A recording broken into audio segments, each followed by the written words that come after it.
Hello there. Many years ago when I became a widow, I discovered for the first time what it's like to lose somebody you love, who I actually hospiced, and he died with me, in our bed. And I experienced many things which I couldn't explain, which I came to understand later were part of the dying process and what people see when they pass, the tunnel, the bright white light. And it took my breath away at the same time that I was grieving. And in my books, in all of my books, the Monarch Rising series, and this one, Song of Angels, which is book 1 of the Sacred Rising series, I also have the death experience as well as near-death experiences. I'm going to read this one to you now. It's one of the main characters. He's in the tunnel of light, and he has to decide whether or not he's coming back. And I'm going to read that right now to you. Okay. David is in the tunnel of light. He feels the warmth of light and love all around, drawing him closer to the source. There are sweet songs of angels which beckon him onwards. As David feels the bliss of paradise up ahead, he also hears other, more distant angelic singing, mixed with voices that are familiar to him. Please, Lord, send our friend David back to us. David, if you can hear me, please come back.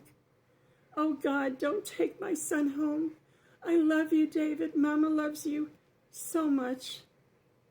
When David hears the cries of his mother, a part of him wants to turn around and go back, despite the bright white light of love that is compelling him to go forward.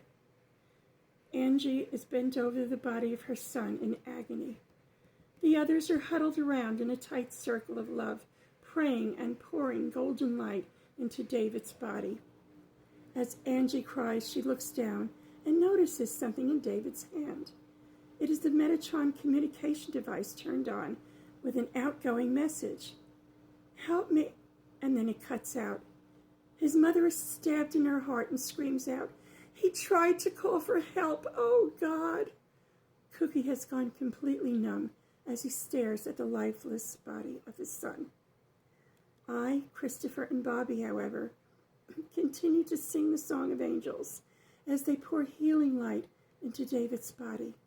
The three Michaelines feel the uncertainty in their friend's soul as he nears his journey's end.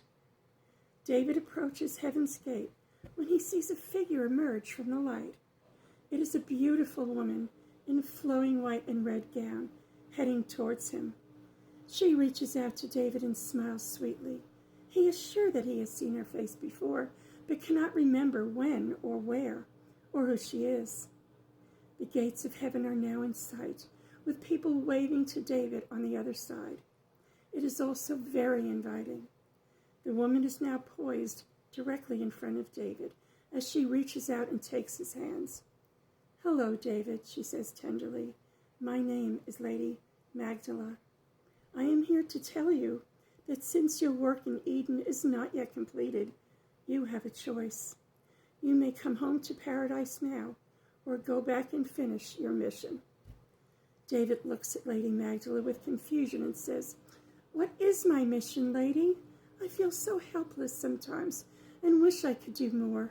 Yeah, I know I got the technical know-how for things, but it seems like we need to do so much more now.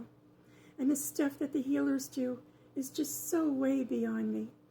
David looks down with shame. But Lady Magdala says to him, Your gift, David, is the sensitivity and love you have in your heart for humanity and all living things. That is the most essential part of being a healer. Thank you.